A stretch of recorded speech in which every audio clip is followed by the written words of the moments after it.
Sveiki! Tikriausiai pastebėjote, kad mūsų pasaulis labai intensyviai skaitmenizuojasi. Aplinkui mūsų išmanus įrenginiai, dirbtinis intelektas ir jau greit mes iki tualeto nenueisime be išmanių kokių nors įrenginių pagalbos. Manfredai, tu šiandien puikiai pašikai. Po savęs prašau nepamiršk nuleisti vandens.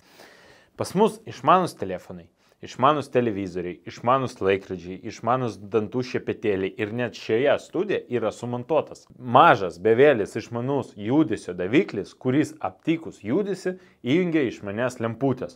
O štai tokio išmanaus jungiklio mygtuko pagalba galiu paspausdus mygtuką 2 kartus duoti komandą išmaniems įrenginiams, kad aš dabar filmuoju video ir išmanios rolėtų pavaras uždarys rolėtus, išmanios lemputės įsijungs, išmanus dimeris įjungs logotipo apšvietimą, išmani relė įjungs pagrindinį apšvietimą ir čia kažkas iš jūsų net neabejoju, kad pasakys, kad čia tinginiams sukurti daiktai. Tegul, čia jūsų nuomonė, bet tiesa yra ta, kad įvairūs išmanus įrenginiai jūsų gyvenimo rutiną gali paversti daug patogesnį ir įdomesnį. Pakankamai senai jau kalbu apie tai, kad nėra jokio reikalo daryti pas save ilgo tokio pianino iš jungiklių ir naudoti paskui tik vieną jungiklį. Nes pabandyk tu ten prisiminti iš tiesų, kuris jungiklis ten jungia. O geriau pasidaryti kelis mygtukus, kurie junginėtų tam tikrą apšvietimo kombinaciją. Šiandien pasikalbėsime su jumis apie išmanias reles, kurių pagalba galima lengvai automatizuoti savo namus, padaryti apšvietimų scenarius ar net įjungti ir išjungti tam tikrus įrenginius pagal kažkokius kitus triggerius, tokius kaip judesys, šviesa, laikas ar net saulės elektrinės elektros generacija.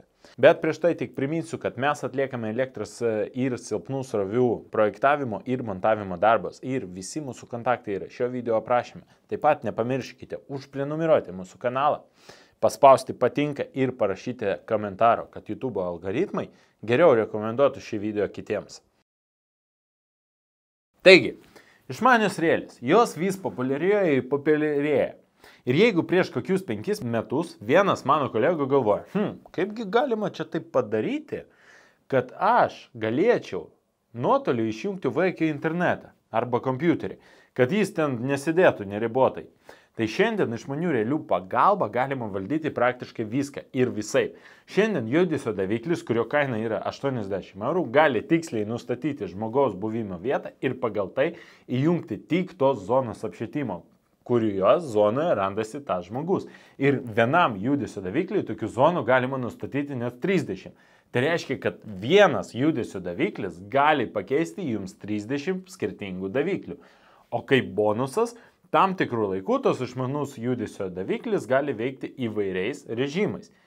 Vat štai toks įrenginys, veikiantis nuo akumuliatoriaus, gali būti sumontuotas po kriauklę arba indaplovę ir aptikus ten vandenį, gali duoti komandą išmaniai realiai, kuri pajungta prie elektrinio vandens čiaupo arba tiesiogiai išmaniam čiaupui, kad reikia uždaryti vandenį. Išmanios relės gali matuoti kiekvieno įrenginio elektros energijos suvartojimą. Pagal tą suvartojimą mes galim vėlgi kurti įvairius scenarius. Jos gali jungti ir išjungti jums reikalingus įrenginius pagal laiką, apšvietimą arba net pagal saulės elektrinės generuojamą energiją. Atsirado saulės elektrinės generuojama energija, įsijungia boileris ir kaitina jums ruošia vandenį. Argi tai ne nuostabi funkcija? Naudojant išmanias reles galima vieno mygtuko paspaudimo išjungti arba įjungti visą apšvietimą jūsų namuose. Integravus štai tokį mažą įrenginuką į savo vartus, jūs vartus galėsite valdyti iš bet kurio pasaulio kampo. O tai, kaip nekeista, kartais labai praverčia, kaip pavyzdžiui norint įleisti kurjerį arba atvažiausite pamaitinti šunį uošvienę, kol jūs gulite kur nors šaltuose kraštuose po palmę. Svarbu tai, kad tą palmę skleistų internetą. Jeigu nežinot, kas čia per renginys, video čia kažkur buvo nufilmuotos, kaip integruoti ir kaip pajungti. Ir kas dar yra nemažai svarbu, kad visa tai nekainuoja kažkokių kosminių pinigų. Išmanias relės jūs galite integruoti arba po vieną, arba visam namui iš karto. Daug realių. Ir jeigu jūs susidomėjote, džiugu, nes mūsų internetinėje parduotuvėje galite surasti daugelį išmanių realių ir įvairių kitų įrenginių. Todėl būtinai užsukite į mūsų internetinę parduotuvę, beje, ten dabar mūsų gipso kartono drožtukai parduodami su gera nuolaida. Skirtingos išmanios relės veikia skirtingais protokolais. Tikriausiai girdėjote tokius terminus kaip Zigbee, Bluetooth, bet šiai dienai turbūt geriausiai yra pasiteisinusios įvairios Wi-Fi relės. Nors ir prieš tai išvardintos nėra prasto, vertinant dar tai, kad naudojant papildomus įrenginius, jūs visus tos protokolus galite apjungti į vieną ekosistemą.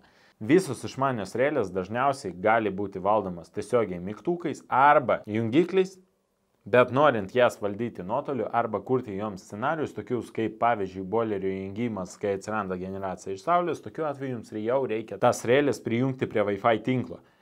Ir jūs būsite labai stipriai nustebę, kada prijungus prie savo standartinio modemo, kurį jums pardavė Telia kartu su paslaugų sutartimi, kelias relės, pas jūs pradės neveikti internetas. Tai telefona, tai televizoriuje, tai dar kokiam nors įrenginėje, kuriam reikia Wi-Fi tinklo. Kodėl? O todėl, kad tie standartiniai modemai turi labai ribotą Wi-Fi klientų skaičių. Kodėl? Nežinau, galite parašyti į komentarus, jeigu žinot. Bet tokia yra realybė. Koks sprendimas? Sprendimas yra paprastas. Jums reikia atskiro modemo, prie kurio jūs galėsite prijungti daugiau Wi-Fi klientų. Ok, tą padarėme. Papildomas modemas prijungtas klientų, jau galime įjungti nors ir 100, bet nuėjome į tolimiausią namo kampą, kad sumontuoti ten dar vieną išmanę relę ir volia, eroras, relė neprisideda prie Wi-Fi tinklo. Kodėl? Nes per silpnas Wi-Fi ryšys ir relė nepagauna Wi-Fi. Ką daryti? Reikia Wi-Fi tinklo išplėtituvo arba stiprintuvo. Vėlgi, papildomas problemas ir investicijos. Dar gerai, jeigu yra pravirstas koks nors internetinis kabelis iki to tolimiausio kambario, o jeigu ne, tai kas? Prasideda šokiai su būgnais ir įvairios būrimai. Mintis yra tokia, kad jeigu jūs norite automatizuoti savo namus naudojant išmanias relės, jums būtinai reikia pasirūpinti stiprių ir stabilių Wi-Fi ryšių per visą jūsų namo plotą. O apie tai iš patirties žinau, dauguma žmonių net nesusimasto planuojant savo namo elektros instaliaciją. Ir tik jau kada pradeda gyventi, supranti, kad kažkaip mėgamajame Facebooką vis dėlto scrollinti ne taip įdomu kaip svetainiai. Kodėl? Nes nepakrauna jis pusę tų postų. Todėl projektuojant namą reikia pasirūpinti ir interneto paskleidimu ne tik dėl išmanių relių, bet ir dėl tiesiog naršymo internete bet kurio namo kampelį. Sekantis dalykas, į kurį jūs atsiremsite, tai kad standartiškai jūsų išmanios relės veikia per gamintojo programėlę ir valdoma viskas yra per gamintojo serverį, kuris nėra pas jūs namuose, o jis stovi ten kažkur toli, o jūsų įrenginiai su juo bendrauja per cloudą.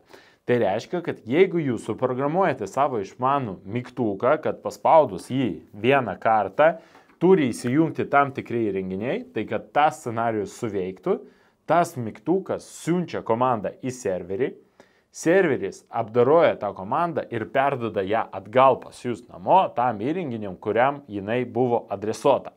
Ir čia jau kelias, kaip matote, jau nebe trumpas. O kas nutiks, jeigu dings internetas? Teisingai, jūsų scenarijai nebeveiks. Būtent iš čia ir yra kilę tas mitas, kad išmanūs namai neveikia be interneto.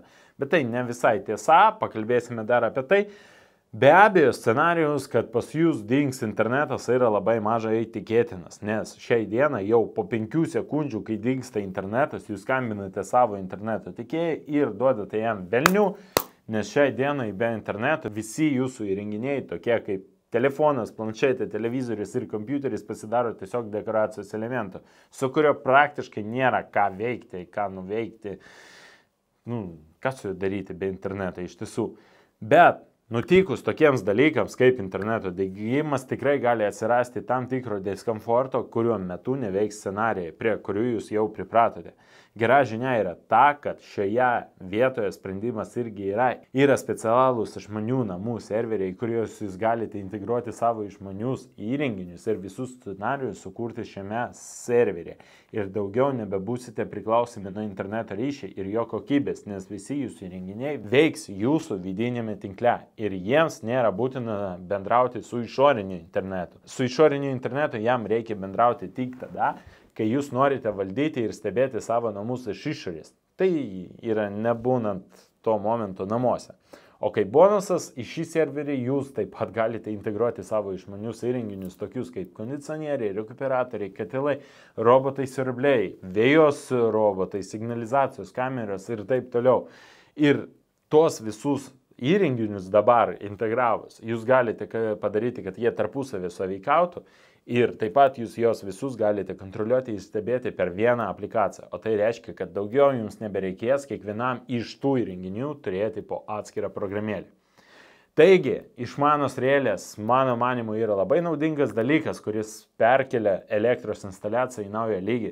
Jūsų namų valdymas ir stebėjimas pasidaro daug paprastesnis ir įdomesnis ir laikantis tam tikrų taisyklių, jūsų namas tikrai gali tapti daug patogesniu, protingesniu ir net ekonomiškesniu, panaudojant tam tikrus įrenginius su protu. Svarbiausia, kad naudojant išmanias reles, jūs galite net savo esamą elektros instaliaciją, esamą namą paversti išmaniu ir mėgautis visais išmanių namų privalumais, kurių yra ne vienas, bet apie kuriuos mes dar pasikalbėsime sekančiuose video. O jeigu jūs norite savo suprojektuoti arba įrengti išmanius namus, visi mūsų kontaktai yra šio video aprašyme. Arba visada galite atvykti pas mus tiesiogiai ir aptarsime jūsų išmanaus namo projektą. Prenumeruokite mūsų kanalą, spauskite mums patinka, rašykite komentarus ir susitiksime su jumis sekančiuose video. Ačiū už dėmesį ir iki!